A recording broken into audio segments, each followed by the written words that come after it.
So ఇప్పుడే చెప్తున్నారు. So వారి ఆత్మకు శాంతి చేకూరాలని, అలాగే ఆ రెండు ఫ్యామిలీలకి నేను సపోర్ట్గా ఉంటూ వాళ్ళకు ఫైనాన్షియల్గా కూడా నేను పంపించి ఒక 5 lakhs ఇమ్మీడియట్లీ పంపిస్తాను.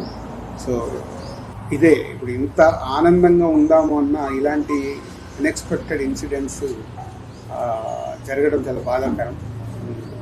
సో వారికి కావాల్సిన హెల్ప్ నేను చేసి తప్పకుండా ఫ్యామిలీస్కి నేను నిలబడతాను.